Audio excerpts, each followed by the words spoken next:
First, I want to say I appreciate the testimony of all of you.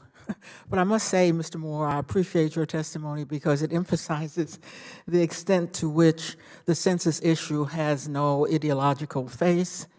Indeed, it is against the interest of every member sitting up here to have their own residents not counted because if for no other reason, the money will not go to them. Understand, the money will be appropriated by the Congress. It only means that your district won't get it because you have supported an undercount. I was amazed to see the ranking member's remarks. Even after a Supreme Court, a conservative Supreme Court, has rescued the country from this issue, I'd just like to indicate what they said. The Supreme Court said that the rationale given by my colleagues had been contrived and incongruent with what the record reveals. And that conservative Supreme Court is why we are going to have a chance to have an accurate census. Now, it's not enough to say, look, everybody, the question's not on the census. I want to urge every member of Congress to undertake actions on the internet in your own district to try to reverse the message that was out there for 2 years that alarmed people, remembering that it's always difficult to get an accurate census and that my friends on the other side have made it even more difficult. So let me ask you, Mr. Vargas, because I understand that your organization has been studying the issue since the Supreme Court ruling, and I'm trying to get data or information on the impact, what anybody there, but I understand you've given some thought to this, on the impact of the citizen question on the willingness, as I speak, of citizens to participate in the census. Thank you, Congressman, for that question.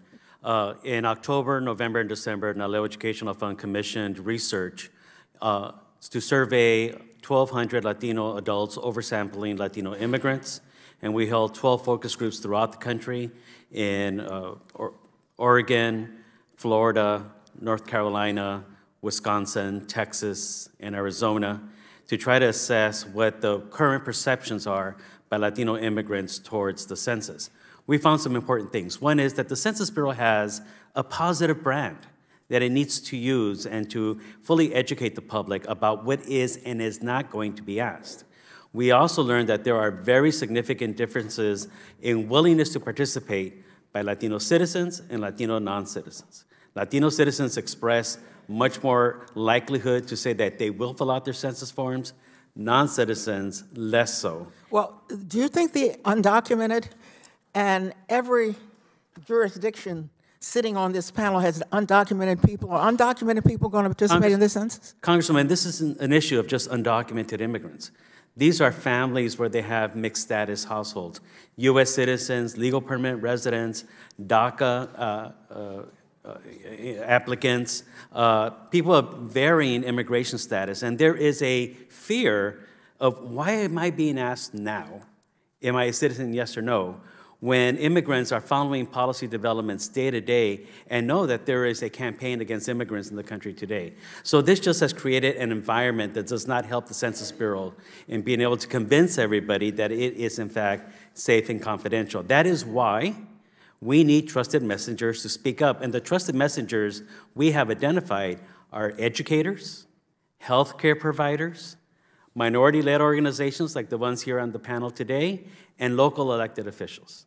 Those are the individuals we need to empower to speak out and to convince their constituents that participating in the census is safe and confidential, and any perceived risk actually is outweighed by the damage done by not participating in the census. This is very important, that this responsibility is on us all, and not just census, why don't you do better? Let me finally ask a question about the administration, which refuses to give up on administrative records. I hope people haven't even heard about this, but do any of you have any information on the executive order or the effect of the executive order to start collecting citizenship data from federal and state administrative records?